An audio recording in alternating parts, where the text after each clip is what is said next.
الحمد لله نحمده ونستعينه ونستغفره ونؤمن به ونتوكل عليه ونعوذ بالله من شرور أنفسنا ومن سيئات أعمالنا من يهده الله فلا مضل له ومن يضلل فلا هادي له ونشهد أن لا إله إلا الله وحده لا شريك له ونشهد أن سيدنا ومولانا محمدا عبده ورسوله أما بعد فأعوذ بالله من الشيطان الرجيم بسم الله الرحمن الرحيم لقد كان لكم في رسول الله أسوة حسنة لمن كان يرجو الله واليوم الآخر وذكر الله كثيرا عن علي رضي الله عنه قال قال رسول الله صلى الله عليه وسلم من أحيا سنة من سنتي أميتت بعدي فقد أحبني ومن أحبني كان معي وفي رواية كان معي في الجنة عن أبي هريرة رضي الله تعالى عنه قال قال رسول الله صلى الله عليه وسلم من تمسك بسنتي عند فساد أمتي فله أجر 100 شهيد عن العرباض بن سارية رضي الله عنه قال قال رسول الله صلى الله عليه وسلم فإنه من يعش منكم بعدي فسيرى اختلافا كثيرا فعليكم بسنتي وسنة الخلفاء الراشدين المهديين اللهم صل على محمد وعلى آل محمد كما صليت على إبراهيم وعلى آل إبراهيم إنك حميد مجيد اللهم بارك على محمد وعلى آل محمد كما باركت على إبراهيم وعلى آل إبراهيم إنك حميد مجيد میرے نہایت واجب احترام بزرگوں، اہل سنت والجماعت سے تعلق رکھنے والے غیور مسلمان نوجوان دوستوں اور بھائیوں، آپ حضرات نے اشتہارات کے ذریعے پڑھا ہماری آج کی کانفرنس کا عنوان ہے اہل سنت کانفرنس۔ میں سنت کے حوالے سے آپ حضرات کے سامنے اپنی گزارشات عرض کروں گا، اس لیے کہ ہم خود کو اہل سنت والجماعت کہتے ہیں اور اہل سنت والجماعت کو ناجی فرقہ سمجھتے ہیں اور اہل سنت والجماعت کے مسلک پر چلنے کو عین عبادت تصور کرتے ہیں۔ ہمارا حق بنتا ہے کہ ہم پہلے سنت کا معنی سمجھیں اور اس کے بعد سنت کی اہمیت سمجھیں، سنت پر عمل کرنے کے فضائل سمجھیں، تو پھر آپ خود محسوس فرمائیں گے کہ ہم نے اپنا نام اہل سنت والجماعت تجویز کیوں کیا۔ میں آپ حضرات کے سامنے گفتگو طویل تو نہ کروں گا، لیکن جتنی گفتگو کروں گا انشاءاللہ ثم انشاءاللہ وہ نہایت مدلل عرض کروں گا، اور اس کے بعد آپ حضرات سے گزارش کروں گا آپ چاہیں تو ابھی اگر آپ کی جیب میں کاغذ ہو پینسل ہو تو آپ اس کو نوٹ فرما لیں۔ میری تقریر نوٹ کرنے کی حاجت نہیں، وہ تو کیسٹوں کے اندر محفوظ ہے، آپ کو مل جائے گی۔ اگر آپ حضرات کو میرے بیان پر کوئی اشکال، کوئی اعتراض، کوئی گلہ، کوئی شکوہ ہو، آپ حضرات چٹ لکھیں اور میں اس کی وضاحت فرما دیں، اس لیے کہ جس طرح مجھے حق حاصل ہے کہ میں گفتگو آپ سے کروں، آپ کو بھی حق حاصل ہے کہ اگر کوئی بات میری غلط سمجھے تو مجھے تنبیہ فرمائیں۔ لیکن ایک گزارش میں آپ حضرات سے ضرور عرض کروں گا، ہمارے حضرات کی عادت ہے کہ جب چٹ اور پرچی لکھتے ہیں تو بڑے خوش ہوتے ہیں، جب چٹ اور پرچی کا جواب آتا ہے تو پھر چہرے پر ہلکی سی وہ گھٹن محسوس کرتے ہیں، یہ بات نامناسب ہے۔ میں انشاءاللہ گفتگو کروں گا تو مسکراتے چہرے کے ساتھ آپ حضرات پرچی لکھ کر تنقید فرمائیں گے تو میں برداشت کروں گا خوش ہو کر، جب میری طرف سے جواب آئے تو آپ اس کو بھی سنیں خوش ہو کر، تو پھر سوال کرنے اور جواب دینے میں لذت محسوس ہوگی۔ یہ مناسب نہیں کہ آدمی چیٹ تو لکھے خوش ہو کر اور جواب آئے تو چہرے کی مسکراہٹیں ختم ہو جائیں۔ یہ ایک مرد کو یہ بات زیب نہیں دیتی۔ میں نے اس لیے گزارش کی ہے کہ آپ حضرات جتنی چٹیں لکھتے جائیں گے میں انشاءاللہ العزیز آپ حضرات کی چٹوں کا جواب دوں گا۔ ایسا نہیں ہوگا کہ آپ حضرات کی چٹ آئے اور میں اس کو ادھورا چھوڑ دوں انشاءاللہ، اور ایسا بھی نہیں ہوگا کہ آپ چٹیں لکھیں اور پیچھے اسٹیج پر چلی جائیں اور ان میں سے چٹیں ختم ہو جائیں، یہ چٹیں اڑا دی جائیں اور کوئی چٹیں اسٹیج پر نہ پہنچ سکے۔ میں اکثر احباب سے گزارش کیا کرتا ہوں کہ میری عادت یہ ہے کہ جو چٹ آئے سیدھی سامنے آئے میں آپ کے سامنے کھولوں گا اور کھول کر آپ کو جواب دوں گا۔ آپ کو پورا حق حاصل ہوگا کہ جس موضوع کا آپ چاہیں انتخاب کریں اور چٹ لکھیں، پھر مجھے پورا حق حاصل ہوگا کہ میں جس طرح چاہوں اس کا جواب دوں۔ بات ٹھیک ہے نا بھائی؟ میں نے اس لیے گزارش کی ہے کہ ہمارے بہت سارے احباب کہتے ہیں کہ جی مولانا نے بیان کیا اور چلے گئے، ہم ایک بات کہنا چاہتے تھے مگر ہمیں کسی نے کہنے کا موقع نہ دیا۔ آپ حضرات جو بات لکھیں گے میں دیانتداری کے ساتھ اسٹیج پر سنا دوں گا اور آپ کی بات انشاءاللہ سب حضرات سنیں گے اور اس کا جواب حضرات بھی سنیں گے اور آپ بھی سنیں گے۔ اس لیے جو باتیں آپ لکھیں گے انشاءاللہ جواب میں آپ کے سامنے عرض کروں گا۔ آپ اگر چٹھیں لکھیں گے تو جواب دیں گے، نئی چٹھیں لکھیں گے تو ہمیں کوئی مصیبت نہیں پڑی، بلا وجہ سوال کو اٹھا اٹھا کے جواب دیتے چلے جائیں۔ میں مختصر گفتگو اس لیے عرض کر رہا ہوں کہ رات کا کافی حصہ بیت چکا ہے، آپ حضرات نے بھی فجر کی نماز پڑھنی ہے اور میں نے بھی فجر کی نماز پڑھنی ہے۔ مجھے آپ کی تھکاوٹ کا احساس ہے اور آپ سے زیادہ اپنی تھکاوٹ کا احساس ہے۔ آپ حضرات صبح آرام فرمائیں گے، فجر کی نماز کے بعد میرا فجر کے بعد پھر مسلسل سفر شروع ہوگا، تو میں چاہتا ہوں کہ اپنی راحت کا بھی خیال کروں اور آپ کی راحت کا بھی خیال کروں۔ ہمارا چونکہ اسرائی تعلق حضرت حکیم الامت تھانوی نفر اللہ مرقدہ کے سلسلے کے ساتھ ہے، اور حضرت کے ذوق بخوبی جانتے ہیں، تو وہ کچھ زیادہ نہ صحیح لیکن کچھ ہم حضرت کے نقش قدم پر چل کر رعایت کرنے کی کوشش کرتے ہیں۔ اللہ تعالی ہمیں اکابر کے نقش قدم پر چلنے کی توفیق عطا فرمائے۔ ہماری آج کی کانفرنس کا نام ہے اہل سنت کانفرنس۔ میں آپ کے سامنے پہلے یہ عرض کروں گا کہ سنت کہتے کسے ہیں، یہ آپ حضرات فرمائیں گے کہ بات کہنے کی حاجت ہے کہ سنت کسے کہتے ہیں۔ کون مسلمان نہیں جانتا کہ سنت کا معنی کیا ہے؟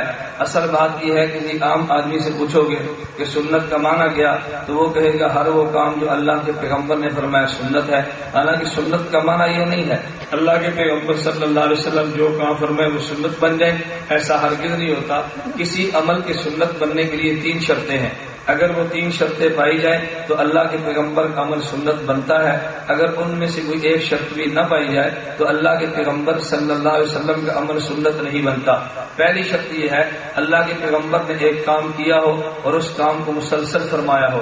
اگر نبی ایک کام فرمائیں اور بعد میں اس عمل کو چھوڑ دیں، ایسے عمل کو مسنون نہیں کہتے بلکہ ایسے عمل کو متروک کہتے ہیں۔ مثلا میں ایک عرض کرتا ہوں، مثال آپ کے سامنے، خاتم الانبیاء صلی اللہ علیہ وسلم مکہ سے مدینہ منورہ زادہ اللہ شرفا تشریف لائے تو اللہ کے پیغمبر نے 16 یا 17 ماہ بیت المقدس طرف منہ کر کے نماز پڑھی۔ اب دنیا میں کوئی شخص آپ کو ایسا نہیں ملے گا جو یہ کہے کہ بیت المقدس کی طرف منہ کر کے نماز پڑھنا سنت ہے، حالانکہ اللہ کے پیغمبر نے ادا کی ہے لیکن سنت کہنے والا کوئی نہیں، اس لیے کہ خاتم الانبیاء نے اگرچہ نماز پڑھی مگر اس عمل کو نبی نے چھوڑ دیا۔ پہلے نماز بیت المقدس طرف منہ کر کے پڑھی، بعد میں حکم کو چھوڑا اور منہ مبارک کو بیت اللہ کی طرف کیا۔ اب بیت اللہ کی طرف منہ کر کے نماز پڑھنا مسنون عمل ہے اور بیت المقدس طرف منہ کر کے عمل کرنا، یہ نماز پڑھنا یہ متروک عمل ہے۔ تو سنت بننے کے لیے پہلی شرط یہ ہے اللہ کے پیغمبر نے کام فرمایا ہو اور اس کام کو چھوڑا نہ ہو بلکہ نبی نے کام کو مسلسل کیا ہو۔ عمل مسنون بننے کے لیے دوسری شرط یہ ہے اللہ کے پیغمبر نے کام فرمایا ہو اور وہ کام نبی نے عادتاً کیا ہو، عذراً اور ضرورتاً نہ کیا ہو۔ خاتم الانبیاء کے کام 2 قسم کے ہیں، بعض اعمال اللہ کے پیغمبر نے فرمائے وہ نبی کا عذر اور نبی کی ضرورت تھی، اور بعض کام اللہ کے پیغمبر نے فرمائے ہمارے نبی کی مبارک عادت اور مستقل طریقہ تھا۔ میں اس کی مثال عرض کرتا ہوں، آپ بخاری شریف اٹھائیں، بخاری شریف میں آپ کو ملے گا کان یصلی فی نعلیہ صلی اللہ علیہ وسلم، اللہ کے پیغمبر نے جوتا پہن کے نماز پڑھی ہے۔ اب دنیا میں کسی عالم سے آپ پوچھیں، میں بلا تفریق مذہب کہتا ہوں، آپ اہل سنت والجماعت دیوبند کیا جائیں، آپ علماء بریلوی کیا جائیں، آپ علماء اہل حدیث کیا جائیں، آپ دنیا میں کسی مسلک کے عالم کے پاس جائیں اور ان سے جا کر پوچھیں کہ حضرت ہمیں نماز کی سنتیں بتائیں، تو کوئی بھی آپ کو یہ سنت نہیں بتائے گا کہ جوتا پہن کر نماز پڑھنا بھی سنت ہے۔ اللہ توفیق عطا فرمائے، اگر کوئی انسان تبلیغی جماعت میں جائے، وہ 3 دن لگائے، وہ 10 دن لگائے، 1 ماہ 40 دن یا 4 ماہ یا سال یا پوری زندگی وقف کر دے، آپ اس سے پوچھا بھی نماز کی سنتیں کتنی ہیں؟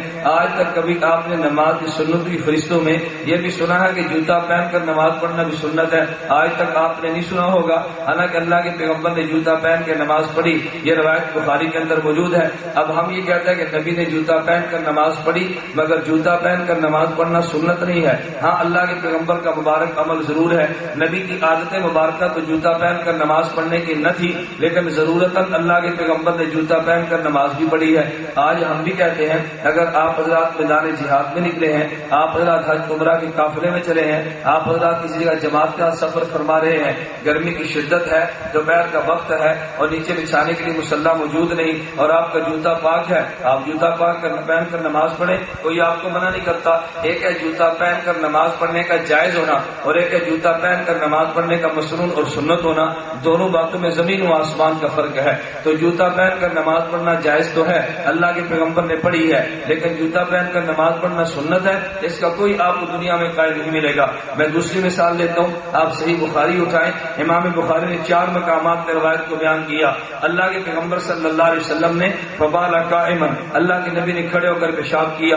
اب دیکھیے، آپ ترمذی شریف اٹھا کے دیکھیں، ابو داؤد اٹھا کے دیکھیں، حضرت ام المومنین امی عائشہ رضی اللہ تعالی عنہا، اللہ ان کی قبر پہ کروڑوں رحمتیں نازل فرمائے۔ ام المومنین امی عائشہ رضی اللہ تعالیٰ نے فرماتی ہے، اگر کوئی انسان تمہیں یہ بتائے کہ ان النبی کان یبول قائما، اللہ کے نبی کھڑے ہو کر پیشاب کرتے تھے، فلا تصدقوہ، ایسے آدمی کو سچا نہ ماننا بلکہ جھوٹا سمجھنا۔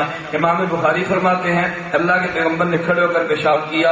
امی عائشہ فرماتی ہیں اگر تمہیں کوئی بتائے کہ حضور کھڑے ہو کر پیشاب کرتے تھے، سمجھنا وہ جھوٹ بولتا ہے۔ ہم کہتے ہیں امی عائشہ بھی ٹھیک فرماتی ہیں، حضرت امیر المومنین فی الحدیث امام بخاری بھی ٹھیک فرماتے ہیں۔ امام بخاری کے فرمانے کا مقصد اور ہے، امی عائشہ کے فرمانے کا مقصد اور ہے۔ امی عائشہ فرمانا یہ چاہتی ہیں کہ جو تمہیں یہ بات بتائے کہ اللہ کے نبی کی کھڑے ہو کر پیشاب کرنے کی عادت تھی، یہ جھوٹ بولتا ہے۔ امام بخاری فرماتے ہیں عادت تو نہ تھی، لیکن اللہ کے پیغمبر نے کھڑے ہو کر پیشاب کیا ہے، یہ نبی کا عذر تھا۔ اب عذر کئی بھی ہو سکتے ہیں، ان میں ایک عذر یہ بھی ہو سکتا ہے اللہ کے پیغمبر کے ٹانگ میں تکلیف ہوگی، نبی بیٹھ نہ سکتے ہوں گے، کھڑے ہو کر پیشاب کیا۔ عذر یہ بھی ہو سکتا ہے جیسے بخاری کے الفاظ آتا صباتۃ قوم فبال قائما، حضور کوڑی پہ تشریف لے گئے، اگر وہاں بیٹھ کر پیشاب فرماتے تو ٹانگوں پر یہ کپڑے پہ چھینٹیں پڑتی، تو نبی نے کھڑے ہو کر پیشاب کیا۔ اب پیغمبر کو عذر اور ضرورت تھی نا، ہم کہتے ہیں کھڑے ہو کر پیشاب کرنا یہ اللہ کے پیغمبر سے ثابت ہے، لیکن دنیا میں کوئی انسان آپ کو نہیں ملے گا جو یہ بات کہتا ہو کھڑے ہو کر پیشاب کرنا سنت ہے۔ میں یہ بات یہ کہنا چاہتا ہوں، کسی کام کا اللہ کے پیغمبر کا ضرورت کرنا اور بات ہے اور اللہ کے پیغمبر کا عادتاً کرنا اور بات ہے۔ سنت وہ عمل بنے گا جو نبی نے عادتاً فرمایا ہو، اگر عذر اور ضرورتاً فرمایا، ایسا عمل پیغمبر کا سنت نہیں بنا کرتا۔ میں ایک اور تیسری شرط یہ ہے، اللہ کے پیغمبر نے کام فرمایا ہو لیکن امت کے لیے کیا ہو۔ اگر اللہ کے نبی نے کام کیا لیکن امت کے لیے نہیں کیا بلکہ وہ کام پیغمبر کے ساتھ خاص ہے، ایسا عمل بھی سنت نہیں بنتا۔ اس کی مثال ملاحظہ فرمائیں، آپ حضرات نے پڑھا ہوگا کہ اللہ کے پیغمبر صلی اللہ علیہ وسلم نے 11 نکاح کیے۔ جب حضور دنیا سے گئے تو پیغمبر کے حرم میں 9 بیویاں تھیں، 2 بیویوں کا انتقال ہو چکا تھا، تو نبی نے بیک وقت 9 ازواج مطہرات سے نکاح کیے۔ اب اگر کوئی آپ سے پوچھے بھائی کتنی بیویوں سے نکاح کرنا سنت ہے، تو کوئی آدمی بھی یہ بات نہیں کہتا کہ 9 عورتوں سے بیک وقت نکاح کرنا سنت ہے، حالانکہ پیغمبر نے 9 عورتوں سے بیک وقت نکاح کیا۔ ہم یہ بات کہتے ہیں کہ عام امتی کے لیے 4 عورتوں سے نکاح کرنا تو ٹھیک ہے، لیکن 5 عورتوں کو بیک وقت نکاح میں لانا حرام اور ناجائز ہے۔ اگر کوئی آدمی آپ سے پوچھے کہ تم نے کلمہ پیغمبر کا پڑھا، اللہ پیغمبر کی سنت پہ عمل کرنا ہے، حکم دیتے ہیں، نبی نے 9 بیک وقت کیے، تم کیوں نہیں کرتے؟ ہم کہتے ہیں 9 بیویاں بیک وقت نکاح میں رکھنا یہ پیغمبر کے ساتھ خاص ہے، امت کے لیے جائز نہیں ہے۔ کام نبی نے کیا مگر سنت نہیں بنتا۔ میں ایک اور بات کہنا چاہتا ہوں، کبھی کبھی پیغمبر ایسا کام کرتے ہیں جو امت کے لیے ممکن بھی نہیں ہوتا، جائز خاص بھی نبی کے ساتھ ہوتا ہے اور امت کے لیے ممکن بھی نہیں ہوتا۔ آپ کو بھی کون سا عمل ہے؟ مثلا اللہ کے پیغمبر ایک رات کے تھوڑے سے حصے میں حضور مکہ سے مدینہ، مدینہ سے پیغمبر بیت اللحم، بیت اللحم سے پیغمبر صلی اللہ علیہ وسلم طور سینا، بیت المقدس آسمان اول اور اوپر گئے۔ نبی 1 منٹ یا 2 منٹ ایک رات کے حصے میں اتنا لمبا سفر کر کے واپس آئے، لیکن آپ نے سنا کہ کوئی انسان یہ بات کہتا ہو کہ معراج کا سفر کرنا سنت ہے؟ معراج کا سفر نبی نے کیا ہے مگر معراج کا سفر امت کے لیے سنت نہیں ہے. تو میں نے آپ کے سامنے بات عرض کی ہے, اللہ کرے یہ بات آپ کے ذہن میں پختہ ہو جائے اور بات یاد ہو جائے کہ اللہ کے پیغمبر کے کسی بھی عمل کے سنت بننے کے لیے 3 شرطیں ہیں. پہلی شرط یہ ہے کہ نبی نے کام مسلسل کیا ہو, کام کر کے چھوڑ نہ دیا ہو. نمبر 2, اللہ کے پیغمبر کے عمل کے سنت ہونے کے لیے دوسری شرط یہ ہے کہ نبی نے کام عادتاً فرمایا ہو, ضرورتاً عذراً نہ فرمایا ہو. تیسری شرط یہ ہے کہ وہ کام نبی کے ساتھ خاص نہ ہو بلکہ امت کے لیے کرنا جائز ہو. جب یہ 3 شرطیں پائی جائیں تو عمل مسنون بنتا ہے. اچھا, آپ حضرات کے ذہن میں ایک بات آئے گی کہ کام اللہ کے نبی نے کیا لیکن وہ کام مسنون نہیں بنتا, تو بنتا کیا ہے؟ میرے دوستو ذہن نشین فرما لیجیے, اللہ کے پیغمبر کے عمل 2 قسم کے ہیں. بعض عمل وہ ہیں جو عمل محمدی ہیں اور بعض عمل وہ جو عمل مسنون ہے. اگر نبی نے کام کیا اور چھوڑ دیا یہ عمل محمدی ہوگا, عمل مسنون نہیں ہوگا. اللہ کے پیغمبر نے کام فرمایا, عادت نہ تھی ضرورت تھی, یہ عمل مسنون نہیں عمل محمدی ہوگا.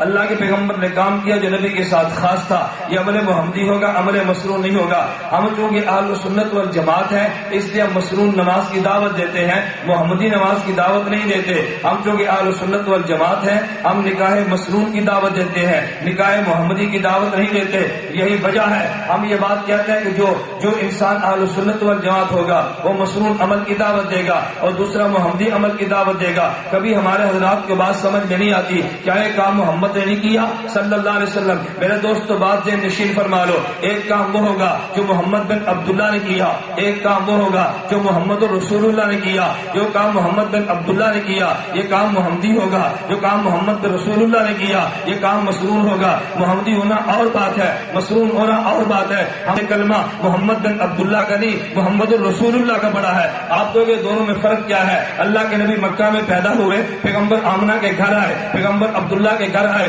نبی 40 سال تک مکہ کی سرزمین پہ زندہ رہے. یہ محمد بن عبداللہ تھے. 40 سال کے بعد حضور پہ جبریل آئے اور حضور نے اعلان کیا قولوا لا الہ الا اللہ تفلحوا. پیغمبر نے نبوت کا اعلان کیا. جب تک اعلان نبوت نہیں تھا وہ محمد بن عبداللہ تھا, جب اعلان نبوت ہوا وہ محمد رسول اللہ ہوا. ہم نے کلمہ محمد بن عبداللہ کا نہیں محمد رسول اللہ کا پڑھا ہے. جو کام محمد بن عبداللہ نے کیا وہ کام محمدی ہوگا, جو محمد رسول اللہ نے کیا وہ کام مسنون ہوگا. ہم عمل مسنون کی دعوت دیتے ہیں, عمل محمدی کی دعوت نہیں دیتے.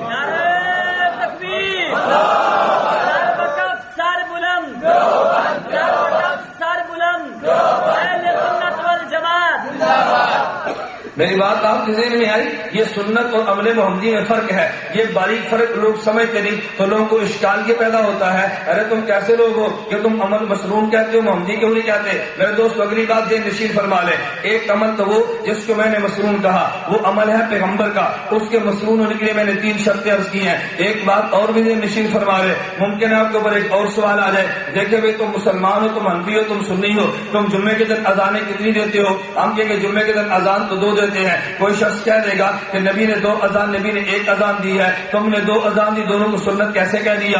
اگر کوئی تم سے پوچھے کہ تم رمضان المبارک کے مہینے میں تراویح کتنی پڑھتے ہو, ہم کہیں گے تراویح 20 پڑھتے ہیں, پورا مہینہ پڑھتے ہیں. وہ شخص کہہ دے گا کہ 20 رکعت تراویح پورا مہینہ پڑھنا یہ تو پیغمبر سے ثابت نہیں ہے, تم نے مسنون کیسے کہہ دیا؟ اس کے لیے میرے دوستو ایک بات ذہن نشین فرما لیں, یہ اصول اللہ کے پیغمبر نے دیا اور ائمہ نے ہمارے سامنے پیش کیا. ہم کہتے ہیں ایک ہوتا ہے عمل مسنون وہ جو پیغمبر نے کیا, ایک ہوگا عمل مسنون جو خلیفہ راشد نے کیا, ایک ہوگا عمل مسنون جس پہ صحابہ کا اجماع ہوا. جس طرح نبی عمل کریں اور 3 شرطیں پائی جائیں عمل مسنون بنتا ہے. بین اسی طرح اگر ایک مسئلے پہ خلیفہ راشد کا اجتہاد ہو, سب صحابہ اس پہ اتفاق کر لیں, یہ خلیفہ راشد کا اجتہاد ذاتی نہیں بنتا بلکہ خلیفہ راشد کا اجتہاد مسنون بنتا ہے. جس طرح پیغمبر کی سنت پہ عمل کرنا یہ ضروری ہے, خلیفہ راشد کے ایسے اجتہاد تھے جس کو سارے صحابہ مان لیں, اس پہ بھی عمل کرنا ضروری ہے کیونکہ میرے پیغمبر نے اعلان کیا, اہل سنت والجماعت کا اجماع ہے, اس کا دنیا میں کسی انسان نے انکار نہیں کیا. کائنات میں جتنے لوگ آئے حضرت آدم سے رسول اللہ تک, یہ جتنے انبیاء ایک طرف کر دو, باقی غیر نبی ایک طرف کر دو.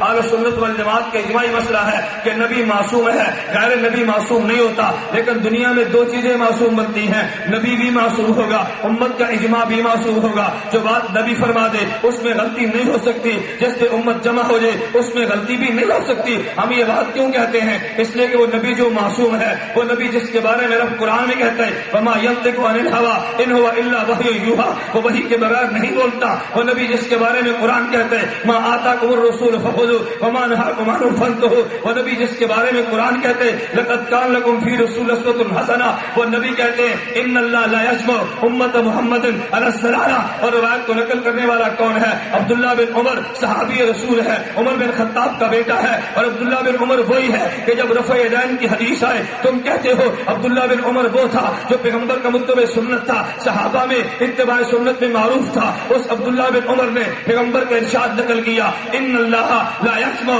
امت محمد علی الضلالہ، حضور نے اعلان کیا اللہ محمد کی امت کو کبھی گمراہی پہ جمع نہیں کرنے دیتے، نہیں ہونے دیتے. مجھے بات کہنے دیجیے کہ جس طرح پیغمبر کے عمل میں گمراہی نہیں ہو سکتی، رب کعبہ کی قسم امت کے اجماع میں گمراہی نہیں ہو سکتی. جس طرح پیغمبر کا عمل یہ معصوم ہے، اجماع امت بھی معصوم ہے. جو نبی کے عمل کو نہیں مانتا اہل سنت نہیں ہے، امت کے اجماع کو نہیں مانتا اہل سنت کو بھی نہیں. اور یہ اعلان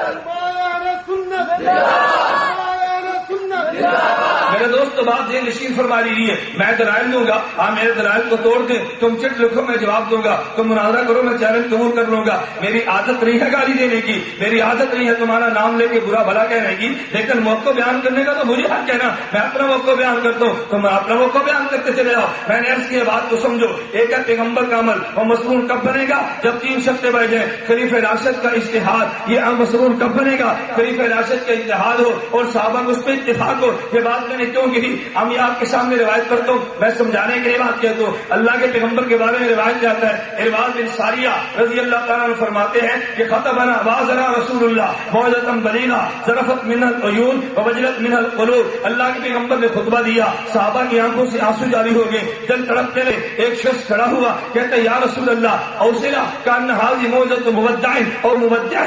اللہ کے پیغمبر ہمیں نصیحت فرما دیجیے.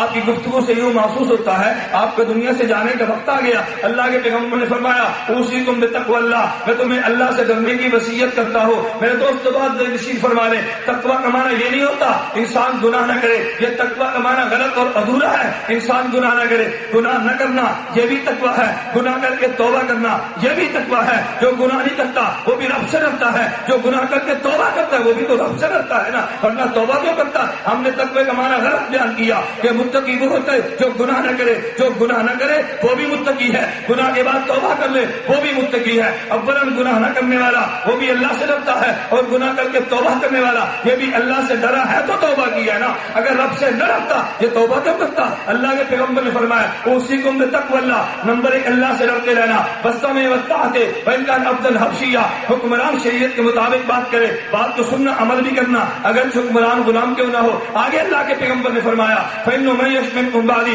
فسيرى اختلافا كثيرا، میں محمد دنیا چھوڑ جاؤں گا، میرے بعد تم لوگ آئیں گے، میرے بعد تم اختلافات دیکھو گے، لیکن تم نے پریشان نہیں ہونا. فإنه من يعش منكم بعدي فسيرى اختلافا كثيرا، میں دنیا کو چھوڑ جاؤں گا، میرے بعد دینی مسائل میں تم اختلافات کو دیکھو گے. فعليكم بسنتي، میرے دین میں اختلاف کو دیکھ کے تم نے پریشان نہیں ہونا. فعليكم بسنتي، تم میری سنت پہ عمل کرنا.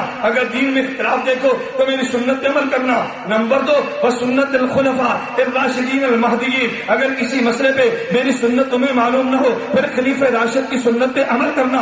نبی نے اپنی سنت پہ عمل کرنے کو ضروری قرار دے دیا، خلیفہ راشد کی سنت پہ عمل کرنے کو ضروری قرار دے دیا. آگے سنیے اللہ کے پیغمبر نے کتنی عجیب بات کی ہے. میں علماء کے لیے بات کہتا ہوں، بات تو عوام بھی سمجھے گی لیکن علماء ذرا جلدی بات کو سمجھ آئے گے. اللہ کے پیغمبر نے فرمایا فعلیکم بسنتی وسنت الخلفاء الراشدین المہدیین تمسکوا بها فعضوا علیہا. میرے طالب علم بھائیو آپ حضرات بتاؤ کیا یہ نحو قاعدہ نہیں ہے؟ اگر پیچھے چیزیں دو موجود ہوں تو تثنیہ ضمیر تثنیہ کی آتی ہے، ضمیر واحد کی نہیں آتی. اگر مرجع ایک ہو ضمیر واحد کی ہوگی، مرجع دو ہوں گے ضمیر تثنیہ کی ہوگی، مرجع تین سے زیادہ تین یا زیادہ ہوں گے تو ضمیر جمع کی آئے گی. اب اللہ کے پیغمبر کیا فرماتے ہیں تمسکوا بہا، کہ تم میری سنت کو لازم پکڑو، خلیفہ راشد کی سنت کو لازم پکڑو. تمسکوا بہا وعضوا علیہا، پیغمبر نے ضمیر ایک بیان کی جبکہ سنتیں تو دو تھی نا. نبی نے اعلان کیا فرمایا فإنه من يعش منكم بعدي فسيرى اختلافا كثيرا، میرے بعد تم اگر دین میں اختلاف دیکھو گے تو کس پہ عمل کرنا؟ علیکم بسنتی، نبی کی سنت پہ اور خلیفہ راشد کی سنت پہ. تو سنتیں کتنی بنی؟ بولیے کتنی بنی؟ تو پھر تمسکوا بہا کہنا چاہیے، تمسکوا بہما فرمانا چاہیے. بھائی دو سنتیں بنی نا تو تمسکوا بہما فرمانا چاہیے تھا. نبی نے بہما نہیں فرمایا، تمسکوا بہا کہا. فعضوا علیہما نے فعضوا علیہا کا یہ کیوں فرمایا؟ پیغمبر کے کلام میں نقطہ کیا ہے؟ میری بات سے نشین فرما لو. نبی نے تمسکوا بہا نہیں بہا فرمایا، عضوا علیہما نے ہا فرمایا. نبی نے بہما کی بجائے ہا کہہ کے امت کے سامنے پیش کر دیا کہ دیکھنے میں سنتیں دو ہوگی لیکن در حقیقت ایک ہوگی. اتباع سنت میں جیسے نبی کی سنت ضروری ہے، خلیفہ راشد کی سنت کا وہی مقام ہے. دونوں کے مقام کو ایک بیان کرنے کے لیے پیغمبر نے ضمیر واحد کی ذکر کیا ہے، ضمیر تسنیہ کی نہیں لائی. چلیے میں مان لیتا ہوں کہ اس کا مرجع دو نہیں ہوگی، مرجع ایک ہوگی. میں اگلی بات کہتا ہوں. اچھا پھر اگلی بات، سنت علیکم بسنتی وسنت الخلفاء الراشدین المہدیین. میں کہتا ہوں توجہ کرنا، ایک ہے نبی کی سنت، ایک ہے خلیفہ راشد کی سنت. فرماتا ہے تمسکوا بہا، اگر اس کا مرجع دونوں ہوگی کل واحد منہما، میں نے اس کا معنی بیان کر دیا. اگر اس کا مرجع دونوں نہیں ہوگی، مرجع ایک ہو یا نبی کی سنت یا خلیفہ راشد کی سنت، تو دونوں کا مرجع کیا ہوگا؟ میں علماء سے ایک سوال کرتا ہوں، اگر مرجع دو موجود ہوں اور ضمیر ایک آ جائے تو مرجع ابد نہیں بنتا، مرجع اقرب بنتا ہے. ایک مرجع دور کا ہے، ایک مرجع قریب کا ہے. تو ضابطہ یہ ہے کہ مرجع اقرب ہوگا، ابد نہیں ہوگا. پھر مجھے یہ بات کہنے دیجیے، اللہ کے پیغمبر نے فرمایا اگر تم دین میں اختلاف دیکھو تو میری سنت لازم پکڑو، خلیفہ راشد کی سنت لازم پکڑو. لیکن میرے نبی آخر نبی تھے نا، پیغمبر کی سنت پہ کوئی دھوکہ نہ دے گا. جس نے پیغمبر کا کلمہ پڑھا وہ کہے گا کہ میں نے کلمہ نبی کا پڑھا، میں سنت نبی کی مانتا ہوں. میں نے کلمہ نبی کا پڑھا، میں عمل نبی کا مانتا ہوں. میں نے کلمہ پیغمبر کا پڑھا، میں طریقے عمل پہ نبی کے طریقے پہ چلوں گا. اللہ کے پیغمبر نے فرمایا نہیں، جو طریقہ میرا ہوگا وہ بھی ٹھیک ہے، خلیفہ راشد کا ہوگا وہ بھی ٹھیک ہے. نبی کے طریقے کے اختلاف نہیں تھا، نبی نے تاکید نہ فرمائی. خلیفہ راشد کے طریقے اختلاف ہونا تھا، فرمایا تمسکوا بہا، خلیفہ راشد کی سنت کی باری ہے. تمسکوا بہا کا خلیفہ راشد کی باری ہے. عضوا علیہا کا میں کہتا ہوں اپنی سنت کی باری ہے. صرف علیکم کہا خلیفہ راشد کی باری ہے. تمسکوا بہا وعضوا علیہا، نبی کی سنت میں اختلاف نہیں تھا. پیغمبر نے ایک لفظ استعمال کیا، خلیفہ راشد کی سنت میں اختلاف ہو سکتا تھا، پیغمبر نے تاکید ایک نہیں کی بلکہ تین فرمائی. تمسکوا بہا وعضوا علیہا بالنواجذ وإیاکم ومحدثات الامور. بہاول نگر کے مسلمانوں میں اگلی بات کہتا ہوں، نبی نے فرمایا اگر تم دین میں اختلاف دیکھو میری سنت خلیفہ راشد کی سنت. اچھا حضرت ہمیں آپ فرمائیں اگر ایک مسئلے پہ آپ کی سنت بھی نہیں ملتی، خلیفہ راشد کی سنت موجود ہے، لوگ اس کو مانتے نہیں، ہم کیا کہیں؟ پیغمبر کا جملہ سنو، فرمایا وإیاکم ومحدثات الامور، میری سنت کو بھی چھوڑ دو، خلیفہ راشد کی بھی سنت کو چھوڑ دو. محدثات الامور یہ محدث ہوگا، فإن كل محدثۃ بدعۃ یہ بدعت ہوگا. اللہ کے نبی نے اعلان کیا نا اگر دین میں اختلاف ہو نبی کی سنت تھامو، نبی کی سنت نہ ملے خلیفہ راشد کی سنت تھامو. نبی کی سنت ملتی نہیں، خلیفہ راشد کی سنت مانتے نہیں، ان کو اللہ کے پیغمبر کیا کہے؟ نبی نے فرمایا میری سنت ملے نا، خلیفہ راشد کی سنت ملے مگر عمل کرو نا، یہ عمل اس کے مقابلے میں آئے، فرمایا وہ بدعت ہوگا. اب نبی کی سنت بھی نہ ہو، خلیفہ راشد کی سنت کے مد مقابل عمل آ جائے، پیغمبر اس کو سنت نہیں فرماتے، پیغمبر بدعت فرماتے ہیں. اس لیے فرمایا وإیاکم ومحدثات الامور، نبی اور خلیفہ راشد کی سنت کو چھوڑ کے مد مقابل آنے والا عمل وہ بدعت ہے. حضور نے فرمایا وإیاکم ومحدثات الامور فإن كل محدثۃ بدعۃ، ہر محدث بدعت ہے. مجھے بات کہنے دیجیے کہ نبی کے سنت کو ماننا یہ بھی عمل ضروری ہے، خلیفہ راشد کے عمل کو ماننا یہ بھی ضروری ہے. خلیفہ راشد اور نبی کی سنت کو ماننے والا اہل سنت ہے، اور نبی اور خلیفہ راشد کی سنت کو چھوڑنے والا اہل سنت نہیں ہوتا، اہل بدعت ہوتا ہے.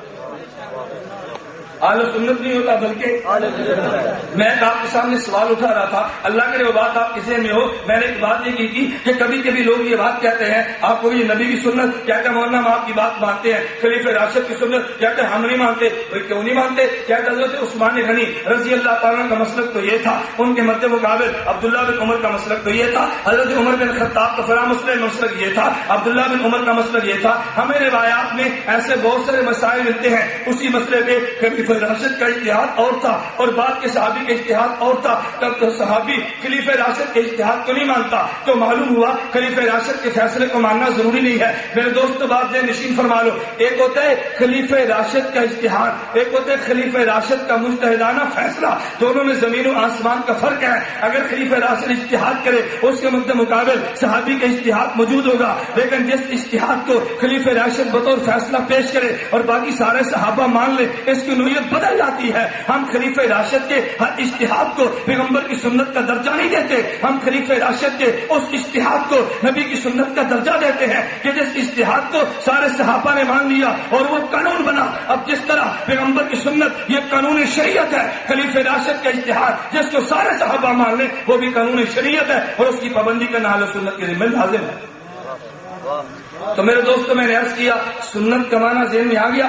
اگر نبی کا عمل ہو تو 3 شرطیں ہیں. اگر نبی کا عمل نہ ہو خلیفہ راشد کا عمل ہو تو 1 شرط ہے خلیفہ راشد اتحاد کرے باقی صحابہ مان لیں. یہ تو ہے سنت. ہم کہتے ہیں کہ دعا کریں اللہ ہم سب کو سنت پر عمل کرنے کی توفیق عطا فرمائے. جو انسان سنت پہ عمل کرتا ہے اللہ کے پیغمبر نے فضائل ارشاد فرمایا فرمایا من احیا سنتا من سنتی امیتت بعدی فقط احبنی. جو میری سنت پہ عمل کرے گا مدعا سنت کو زندہ کرے گا وہ گویا مجھ سے محبت کرتا ہے. اب اس کا مطلب کیا ہوا؟ مجھ سے محبت کرتا ہے. پوری دنیا نے راستہ الگ کر لیا, اس دیوان نے راستہ الگ کر دیا. یہ نبی کا عاشق تھا تو الگ ہوا نا. اس نے جو خاندان کو چھوڑا, اس نے جو قبیلے کو چھوڑا, اس نے جو برادری کو چھوڑا, اس نے جو سب کو چھوڑ دیا, یہ الگ تھلگ پیغمبر کے عشق میں مبتلا ہے, پیغمبر کی محبت میں اب پیغمبر کی سنت پہ عمل کرتا ہے. یہ دلیل محبت ہے نا. اس لیے حضور نے فرمایا من احیا سنتی من احیا سنتا من سنتی امیتت بعدی. جب سنت کو مٹا دیا جائے ایک دیوانہ اٹھے اور پیغمبر کی سنت پہ کھڑا ہو جائے. لوگ کہتے ہیں اس دور میں تم پگڑی باندھتے ہو, لوگ تو پگڑی باندھنا یہ عیب سمجھتے ہیں. اس دور میں پیغمبر کا لباس باندھتے ہو, اب تو لباس بدل گیا. اس دور میں تم بیٹھ کے نیچے کھانا کھاتے ہو, اب تو دور بدل گیا. اس دور میں تم نکاح مسجد میں کرتے ہو, اب تو دور بدل گیا. اس دور میں بستر اٹھا کے دین کی بات کرتے ہو, اب تو ماڈرن دور ہے, دور بدل گیا. اس دور میں تم پرانی باتیں کرتے ہو, اب تو دور بدل گیا. دور ایک طرف ہے, یہ دیوانہ ایک طرف ہے, امت ایک طرف ہے, یہ دیوانہ ایک طرف ہے. لوگ آئیں گے, شلوار کہا, لوگ آئیں گے ان کی شلواریں ٹخنوں سے نیچی ہوگی. یہ دیوانہ اپنی شلوار اٹھا کے پھر رہا ہے. لوگ آئیں گے سب سے ننگے جانوروں کی طرح گھومیں گے. یہ پیغمبر کا امامہ باندھ کے پیغمبر کی سنت کو زندہ کر رہا ہے. لوگ تانے کسیں گے نا, لوگ برا کہیں گے, معاشرہ تجھے کیا کہے گا, لوگ تجھے کیا کہیں گے. اور یہ بس بانے حال کیا لوگ سمجھے مجھے محروم وقار و تمکین, لوگ سمجھے مجھے محروم وقار و تمکین, مگر وہ نہ سمجھے میری بسم کے قابل نہ رہا. لوگ سمجھتے اچھا نہیں ہے لیکن محبت کی محبت میں یہ چلتا جا رہا ہے. فرمایا ایسے دور میں نبی کی میری سنت کو لوگ چھوڑ دیں اور یہ سنت کو زندہ کرے. فرمایا دلیل محبت ہے اور جو مجھ سے محبت کرے گا وہ وہی جائے گا جہاں میں محمد جاؤں گا. ومن احبنی کان معی فی الجنہ. اور میری سنت کو زندہ کرنے والا میرا محبوب ہے, میرا محب ہے, میرا دیوانہ ہے, میرا عاشق ہے. اور جہاں قیامت کے بعد جنت میں جاؤں گا میرا عاشق وہی جائے گا. اللہ کے پیغمبر نے دوسری حدیث بیان فرمائی. میں آخری بات ذکر کرتا ہوں. اللہ کے پیغمبر نے فرمایا, حضرت ابو ہریرہ رضی اللہ عنہ اس کے راوی ہیں, حضور کیا فرماتے ہیں یہ حدیث بھی سمجھو اور حدیث کا مطلب بھی سمجھو. ہم نے فضائل میں روایت کو بیان کیا لیکن بہت سے لوگ روایت کا معنی نہ سمجھے, کم عقلی کی بنیاد پہ معنی غلط کر دیا. اللہ کے پیغمبر نے فرمایا من تمسک بسنتی عند فساد امتی فلو اجر مئات شہید. کہ جس آدمی نے میری ایک سنت کو زندہ کیا, صرف زندہ نہیں کیا, تمسک پہ سنت کیا, یعنی سنت کو اس نے پکڑ لیا, سنت کو تھاما, جرأت کے ساتھ سنت پہ عمل کیا, لوگوں کے تانے برداشت کیے, پیغمبر کی سنت کو زندہ کیا. فرمایا جو میری سنت کو زندہ کرے گا اللہ اس کو 100 شہید کا اجر دیں گے, اللہ اس کو 100 شہید کا ثواب دیں گے. اس سے بعض لوگوں کو غلط فہمی ہوئی اور بعض لوگوں نے کہا ارے ہمیں کیا ضرورت ہے میدان میں لڑتے ہوئے جام شہادت نوش کرنے کی, جب یہاں رہ کے نبی کی ایک سنت کو زندہ کرنے سے 100 شہید کا ثواب ملتا ہے تو پھر میدان میں جا کے جان دے کے شہید ہونے کی کیا ضرورت ہے. نہیں میرے دوستو, بہاول نگر کے مسلمانوں یہ بات ذہن نشین فرما لو. ایک ہوتا ہے سنت کا اجر, ایک ہوتا ہے سنت کا مقام, ایک ہوتا ہے شہادت کا اجر اور ایک ہے شہادت کا مقام. عربی زبان میں اجر کمانا اجرت ہے, اجر کمانا مزدوری ہے, اجر کمانا بدلہ ہے, اجر کمانا ثواب ہے. ایک ہوتا ہے مزدوری, ایک ہوتی ہے اجرت اور ایک ہوتا ہے مقام اور مرتبہ. دونوں میں زمین و آسمان کا فرق ہے. مجھے ایک بات کہنے دیجیے, آپ کے ملک پاکستان کا صدر ہے, اگر پوچھا جائے صدر مملکت کی تنخواہ کتنی ہے, لوگ کہیں گے 85,000, لاکھ, 1.5 لاکھ, 2 لاکھ. تنخواہ کتنی ہے وہ بہت تھوڑی ہوگی. اسی تنخواہ کو اجرت کہیں گے, اسی تنخواہ کو اجر کہیں گے نا. یہ ہمارے صدر کی تنخواہ ہوگی. تم سے پوچھو بھائی تمہارے پنجاب کے گورنر کی تنخواہ کتنی ہے, اجر اجرت کتنی ہے, یہ تو بہت تھوڑی سی ہے. ایک ہوتی ہے اجر اور ایک ہوتی ہے مقام. اجرت اور مقام میں زمین و آسمان کا فرق ہے. مقام کسے کہتے ہیں جس کو اپنی زبان میں پروٹوکول کہتے ہیں. ایک ہوگا گورنر کا تنخواہ, ایک ہوگا گورنر کا پروٹوکول. گورنر کی تنخواہ تو ایک گورنر کی تنخواہ یہ تو فیکٹری کا GM بھی لے گا گورنر کی تنخواہ سے زیادہ. تو ممکن ہے کیپٹن بھی لیتا ہو گورنر کی تنخواہ سے زیادہ مہینے میں ہنر مند بھی کما لیتا ہوگا. ایک ہے تنخواہ کا پروٹوکول. گورنر کی تنخواہ تو تھوڑی ہوتی ہے, پروٹوکول زیادہ ہوتا ہے. صدر مملکت کا, پاکستانی حکومت کے صدر کی تنخواہ تھوڑی ہوتی ہے, پروٹوکول زیادہ ہوتی ہیں, اختیارات بہت زیادہ ہوتے ہیں. اس کی تنخواہ تو ایک جی ایم سے کم ہوگی, لیکن وہ چاہے گا ایک اختیار سے, ایک قلم سے ہزاروں جی ایم کی ملازمتیں ختم کر دے, پورے ملک کے قانون کو بدل دے, پورے ملک کے نظام کو بدل دے. پروٹوکول اور بات ہے, تنخواہ اور بات ہے.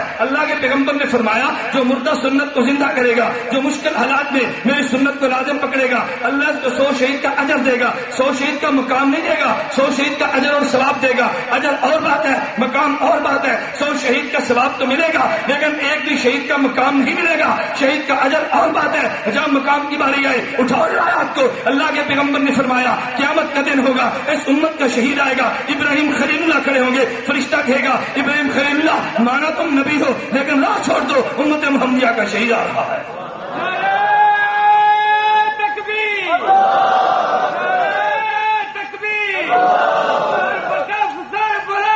امت محمدیہ کا شہید آ رہا ہے. یہ کیا ہے؟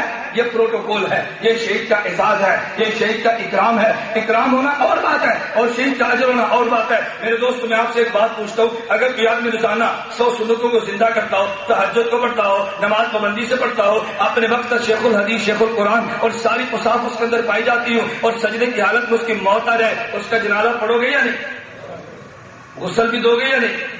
کفن بھی دو گے یا نہیں؟ اب دیکھو, آپ نے اس کو غسل بھی دیا, آپ نے کفن بھی دیا, آپ نے جنازے کی نماز بھی پڑھ دی ہے, لیکن اگر شہید آ گیا, قرآن شہید آ گیا, پیغمبر فرمائیں گے اب غسل نہیں دینا, اس کا جو خون ہے اس کے پانی سے پاک ہے, اب تم نے اس کو غسل نہیں دینا, اس کو تم نے کفن میں کپڑے نہیں بدلنے. اللہ کا جن کپڑوں کا مقام ہے, تمہارے سفید کفن کا مقام نہیں ہے. جنازے کی بات آئے گی, امام شافعی احمد فرماتے ہیں اس کا جنازہ ہی مت پڑھو. کیوں؟ جنازہ تو پڑھا جاتے مغفرت کے لیے, یہ تو بخشا آیا, کیا ضرورت جنازے پڑھنے کی. امام حنیفہ فرماتے جنازہ تو پڑھنا ہے, مگر اس لیے نہیں پڑھنا اس کی مغفرت ہو, اس لیے پڑھنا ہے اس کی وجہ سے پڑھنے والوں کی مغفرت ہو جائے. یہ شہید کا مقام ہے نا, میں نے اس لیے عرض کیا مقام اور بات ہے, اجر اور بات ہے. ہمارے بہت سارے لوگ غلط فہمی کا شکار ہو گئے. انہوں نے کہا نہیں, جب ایک سنت کو زندہ کرنے پہ 100 شہید کا اجر ملتا ہے, پھر جان کٹوا کے شہادت کی کیا ضرورت ہے؟ نہیں میرے دوستو, جان کو پیش کرنے سے, خون کو پیش کرنے سے, بدن کے ٹکڑے کروانے سے شہادت کا مقام ملے گا. سنت کو زندہ کرنے سے 100 شہیدوں کا اجر ملے گا. ہزاروں شہیدوں کی مزدوری ایک طرف, ایک شہید کے مقام کا مقابلہ نہیں کیا جا سکتا.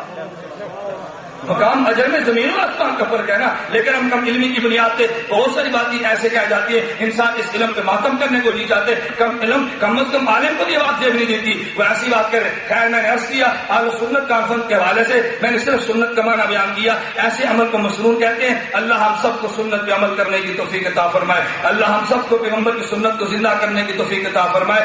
اللہ توفیق دے ہم حضور کی سنتوں کو زندہ کریں, پیغمبر کی سنت پہ عمل کریں. اس سنت پہ جان دینی پڑے تو قربانی دے دیں. اور قیامت کے دن سنت کو زندہ کرنے والے لوگوں میں سے اگر ہمارا قیامت کا حشر ہو جائے, اس سے بڑی بات کون سی ہوگی. اللہ مجھے بھی قبول کر لے, اللہ آپ کو بھی قبول فرما لے. وآخر دعوانا الحمدللہ رب العالمین. سید قلندر حسنین شاہ اور لالا ندیم گور کے لیے درازی عمر علاقہ کی تعمیر کی کوشش رہنے کی دعا فرمائیں.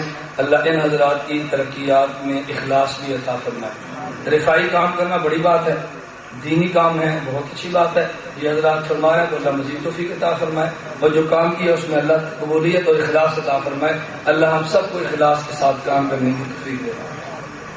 ہمارے گاؤں کے مولوی صاحب نے اپنے بیان میں کہا اگر آدمی عبادت بہت زیادہ کرے تو وہ نبی سے بڑھ جاتا ہے. اس نے تقویت الامام کتاب کے حوالہ دیا ہے. اگر اس طرح بات تھی تو مولوی صاحب کے بارے میں کیا حکم ہے, بات سمجھیں. اصل میں تقویت الامام میں حضرت شاہ صاحب رحمۃ اللہ نے ایک بات لکھی ہے جو لوگ سمجھے نہیں ہیں. حضرت شاہ صاحب فرماتے ہیں کہ عمل کے اندر کبھی کبھی عمل کے اندر امتی نبی سے بڑھ جاتا ہے, اور لوگ اس کا معنی غلط سمجھے. بات ذہن نشین فرما لیں. ایک ہوتی ہے عمل کی کیفیت, ایک ہوتی ہے عمل کی کمیت. کمیت کہتے ہیں مقدار کو, اور کیفیت کہتے ہیں اس کے وزن اور حالت کو. اب اگر میں آپ سے پوچھوں کہ اللہ کے پیغمبر نے حج کتنے فرمائے, بولیے بھائی. امتی میں ہر امتی ایک حج کرتا ہے, کوئی 10 حج بھی کرتے ہیں. اب نبی نے ایک حج کیا, امتی 20 حج کر رہا ہے, تو زیادہ حج نبی نے کی یا امتی نے کی؟ تو عمل میں تو امتی بڑھ گیا. یہ ہے کمیت مقدار میں، لیکن اہل سنت والجماعت کا موقف سمجھے. اس لیے ہم کہتے ہیں کہ بسا کا لوگ غلط بات کہتے ہیں. ہم کہتے ہیں امام اعظم ابو حنیفہ رحمہ اللہ نے 40 سال تک فجر کی نماز عشاء کی گود سے پڑھی. لوگ کہتے ہیں حضور نے ایسے تو نہیں کیا، امام حنیفہ نے کیسے کیا؟ ہم کہتے ہیں کروڑوں اربوں امام ابو حنیفہ جیسے لوگ محمد رسول اللہ کی جوتی کی خاک پہ قربان کیے جا سکتے ہیں. اللہ کے پیغمبر کے مقابلے میں امام اعظم ابو حنیفہ کی کیا حیثیت ہے؟ حضرت امام اعظم کو تو مقام ملا ہے نبی کی سنت کی تشریح کی روشنی میں، امام اعظم حنیفہ کو مقام ملا ہے پیغمبر کی دین کی خدمت کی روشنی میں. کم اپنو بات تو سمجھو. میں کہتا ہوں ایک ہے عمل کی کمیت، ایک ہے عمل کی کیفیت. کمیت کا معنی مقدار ہے.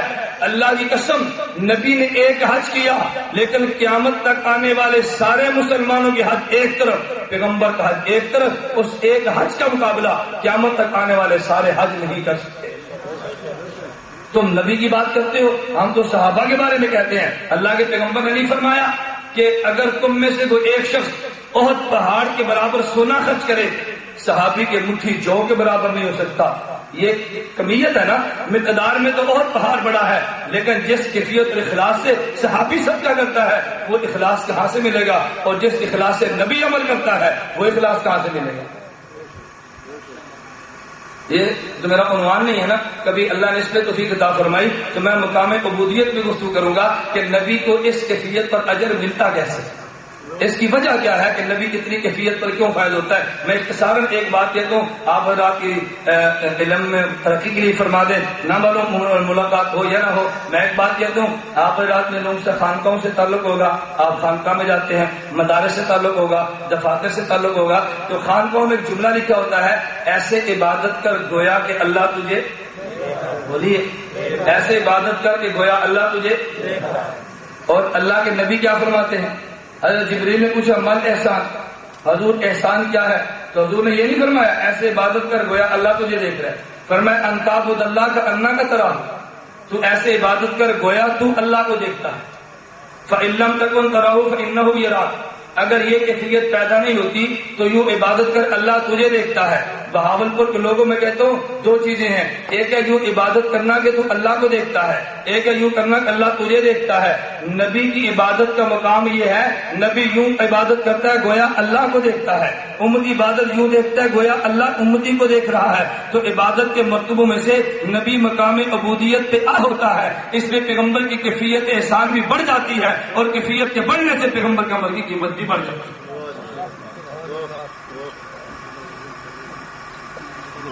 اب ان باتوں پر تھوڑی سی تفصیل چاہیے نا، کبھی کبھی علمی بات جلدی سمجھ میں نہیں آتی. آپ حضرات دیکھیں، اچھا غیر مقلد یہ سوال اٹھاتے ہیں اگر تم اپنے آپ کو حنفی کیوں کہتے ہو، صدیقی یا محمدی کیوں نہیں کہتے؟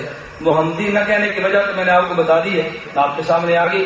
صدیقی نہ کہنے کی وجہ یہ ہے کہ دیکھیں ہم یہ کہتے ہیں کہ بہت سارے مسائل وہ ہیں جو نبی اور خلیفہ راشد کی سنت سے ثابت ہے، اور اکثر مسائل وہ ہیں جو سنت سے نہیں بلکہ اجتہاد سے ثابت ہیں. اب ہمیں مسائل میں اجتہاد چاہیے تھا اور اس کے لیے مرتب اصول اور فروع چاہیے تھے.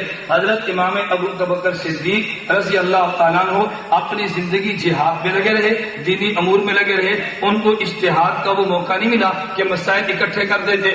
یہ حال خلفاء راشدین کا تھا، لیکن حضرت امام اعظم ابو حنیفہ رحمہ اللہ تعالیٰ نے اپنی زندگی کھپا کر اصول بھی دیے، زندگی کھپا کر مسائل بھی دیے. ہم نے جن اجتہادی مسائل پر عمل کرنا تھا وہ اس امت نے سب سے پہلے اور سب سے زیادہ حضرت امام اعظم ابو حنیفہ نے دیے. ہم ان کی طرف نسبت کہہ کر خود کو حنفی کہتے ہیں. اصول شاشی میں حضرت ابو ہریرہ رضی اللہ تعالیٰ عنہ کو غیر فقیہ لکھا ہے، جبکہ ابو ہریرہ تو فقیہ تھے. بالکل غلط بات ہے. اصول شاشی میں قطعاً ایسی بات لکھی جو یہ بات کہتا ہے وہ جھوٹ کہتا ہے. اصول شاشی میں ایک اصول بیان کیا گیا ہے، وَإِنْ عُرِفَ بِالْعَدَالَةِ وَالضَّبْطِ دُونَ الْفِقْهِ كَأَبِي هُرَيْرَةَ وَأَنَسَ رضی اللہ عنہما. اصول شاشی کی عبارت یہ ہے کہ اگر ایک صحابی ایسا ہو کہ جس کی عدالت کی شہرت تو ہو مگر فقہ کی شہرت نہ ہو، جیسے ابو ہریرہ فقیہ نہیں کہا، فرمایا کبھی فقیہ تو ہوگا مگر فقہ کی شہرت نہیں ہوگی. یہ بات سمجھو. میں آپ کو ایک مثال دیتا ہوں. دارالعلوم دیوبند کے 40 سالہ محترم قاری محمد طیب صاحب یہ مولوی تھے یا نہیں؟ بولتے نہیں اور کہتے کیا ہیں؟ اب ان کی قرات کی شہرت ہے، اس کا معنی ایک مولوی تھے ہی نہیں. کبھی ایک آدمی قاری بھی ہوتا ہے، مولوی بھی ہوتا ہے، مگر شہرت قاری کی ہوتی ہے، مولوی مشہور نہیں ہوتا. بات سمجھے؟ اسی طرح ایک آدمی جب وہ حافظ بھی ہوگا اور اس کے ساتھ ساتھ حافظ قرآن بھی ہوگا، حافظ حدیث بھی ہوگا، لیکن شہرت اس کی حدیث شخص کی ہوگی، لوگ کہتے ہیں حافظ الحدیث ہے۔ اصول الشاشی میں اصول بیان کیا گیا کہ اگر کسی آدمی صحابی کی شہرت عدالت میں ہو، ضبط میں ہو، حضرت ابو ہریرہ عادل بھی تھے، اور ابو ہریرہ یعنی ان کا حافظہ بڑا مضبوط بھی تھا، ان کی فقہ میں شہرت نہیں تھی، یہ نہیں فقیہ نہیں تھے، فقہ میں شہرت نہیں تھی، تو ان نے مثال یہ دی ہے اگر صحابی عدل کے اندر مشہور ہو، ضبط کے اندر مشہور ہو، لیکن فقہ میں مشہور نہ ہو، اس کی روایت کا حکم کیا ہے؟ یہ نہیں کہ فقیہ ہونا، فقیہ تو ہوگا مگر فقہ میں شہرت نہیں ہوگی۔ حضرت امام اعظم ابو حنیفہ کیا یہ محدث نہیں تھے؟ محدث تو تھے، لیکن فن حدیث کی شہرت نہیں، شہرت فن فقہ کی۔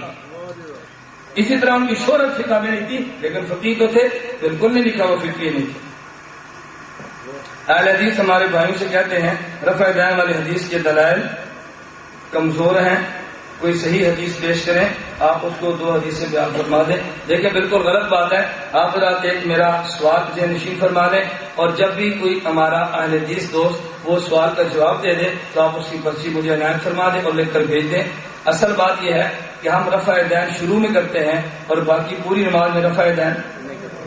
اب میں ایسی حدیث پیش کروں گا کہ جس میں شروع کا رفع دین موجود ہو اور باقی پوری نماز کا رفع دین موجود نہ ہو۔ اہل حدیث حضرات شروع میں رفع دین کرتے ہیں، رکوع میں جائیں تو رفع دین کرتے ہیں، رکوع سے اٹھے تو پھر رفع دین کرتے ہیں، جب تیسری رکعت اٹھے تو پھر رفع دین کرتے ہیں، اور باقی نماز میں رفع دین۔ بولیے، باقی نماز میں رفع دین۔ اب ہم ایک مقام پہ کرتے ہیں اور باقی کسی مقام پہ، اور غیر مقلدین یہ ان 10 مقام پہ 4 رکعت والی میں کرتے ہیں اور باقی کسی مقام پہ نہیں کرتے۔ ہم یہ کہتے ہیں ہمارے ذمہ ایسی حدیث ہے کہ جس میں شروع کے کرنے کا ذکر ہو اور باقی مقامات پہ نہ کرنے کا ذکر ہو۔ تمہارے ذمہ ایسی حدیث ہے کہ جن مقامات پہ تم کرتے ہو وہاں کرنے کا ذکر ہو، اور جن مقامات پہ تم نہیں کرتے وہاں نہ کرنے کا ذکر ہو۔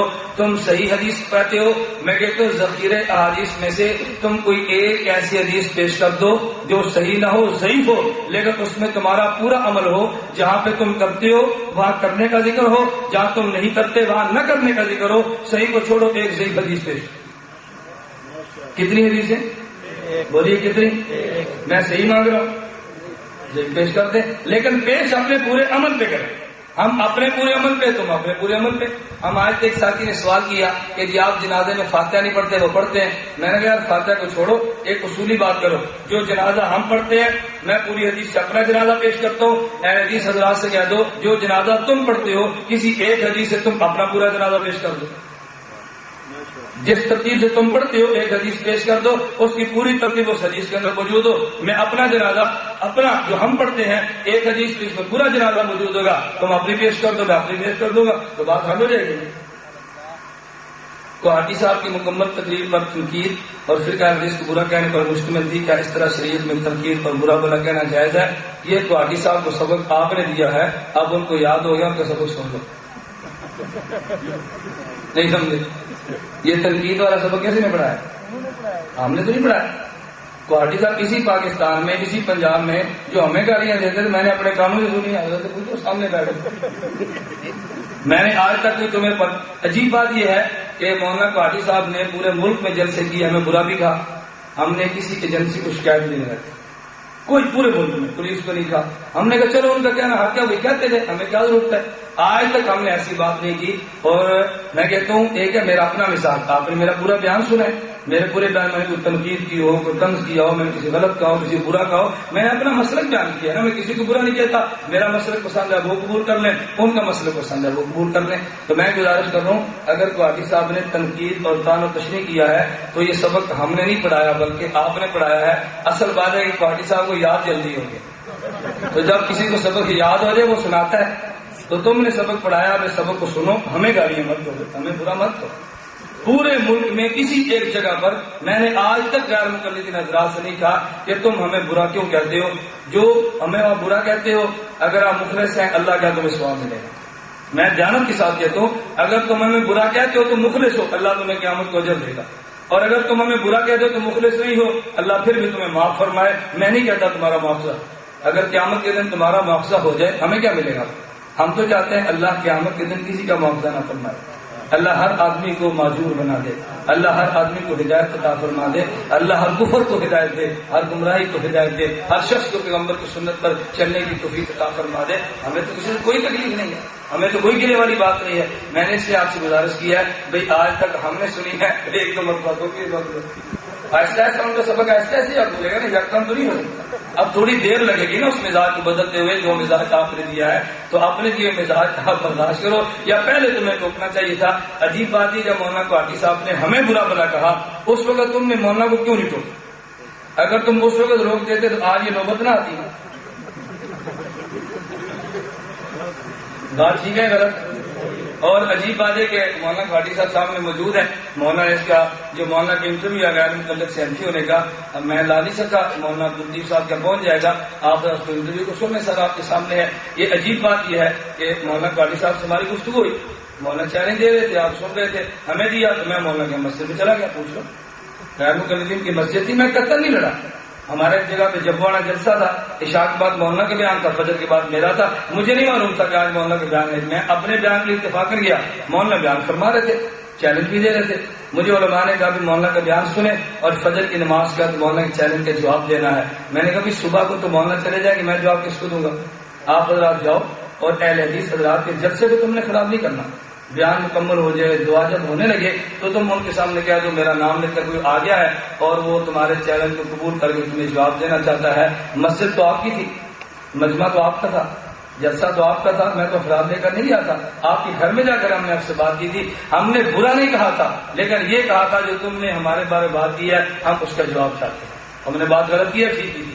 تو اللہ تعالیٰ ہمیں سمجھنے کی توفیق عطا فرمائے۔ میں آپ سے گزارش کروں گا کہ ہمارے ملکی حالات وہ فرقہ واریت اور لڑائی کے متحمل نہیں ہیں، یہ سچی بات میں کہتا ہوں، پاکستان کی بات نہیں، میں عالمی حالات کے تناظر میں کہتا ہوں، ہم لڑتے اور جھگڑتے یہ اچھے نہیں لگتے، ہمیں یہ باتیں زیب نہیں دیتی، ہمیں یہ باتیں نہیں زیب دیتی۔ علمی اختلاف ہر آدمی کا حق ہے، وہ سیاسی جماعتیں بھی آپس میں کرتی ہیں، مسلکی معاملات میں بھی آپس ہوتا ہے، حکومت کی اجلاس ہوتا ہے وہاں بھی اختلاف رائے ہوتا ہے، اختلاف رائے ہر کسی کا حق ہے، لیکن اختلاف رائے ایسے کرو جیسے اختلاف کرنا چاہیے، انسانیت کے دائرے میں رہ کر اختلاف رائے کیا جائے تو میں نہیں سمجھتا کہ دنیا میں کسی آدمی کو کوئی اعتراض کا موقع ملے، غلط روش اختیار کرے تو یہ نامناسب ہوگا۔ اللہ ہم سب کو ایک دوسرے کی رائے کا احترام کرتے ہوئے بات کہنے کی توفیق عطا فرمائے۔ میں اس لیے آپ سے گزارش کر رہا ہوں کہ اپنے بارے میں تو میں کہہ سکتا ہوں اور مولانا کے بارے میں جو وضاحت کری جو میں نے کر دی ہے، اللہ ہم سب کو سنت پر چلنے کی توفیق عطا فرمائے، اللہ ہم سب کا خاتمہ بالایمان خاتمہ بالخیر فرما دے۔ باقی الحمدللہ رب العالمین والصلاة والسلام علی رسولہ وعلی آلہ وصحبہ اجمعین وعلی آلہ وصحبہ اجمعین۔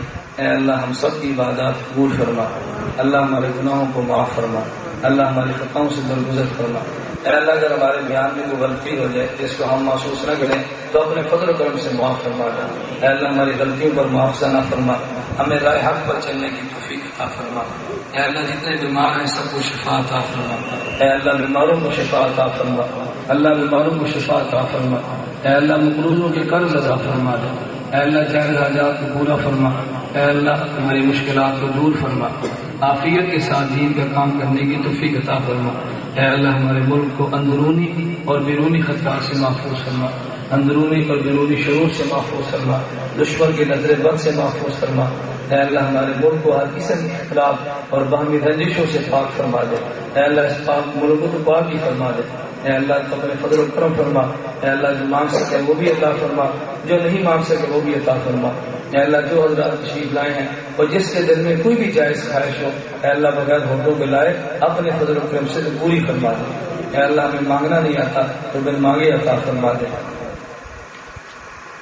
اے اللہ مولانا عبداللطیف قابل صاحب ہیں، مولانا شیخ جلیل صاحب ہیں، مولانا معین صاحب ہیں، جتنے حضرات ہمارے یہاں کے قابل ہیں اے اللہ تم سب کی عمر میں برکت عطا فرما، اے اللہ ان سب کی حفاظت فرما۔ جن حضرات نے اس کے انتظامات میں تعاون کیا ہے وہ حکومت کے نمائندے ہوں، عوامی نمائندے ہوں، سیاسی نمائندے ہوں، مذہبی نمائندے ہوں، اے اللہ تم سب کو اپنے شایان شان تجلی عظیم عطا فرما اجمعین برحمتک یا ارحم الراحمین۔ اللہ کا پروشن کرنا والا digital sound system radio market Bahawalnagar سے ملے گی۔ جتھے سونا پب رکھدا اوتھے اگدا سروں دا بوٹا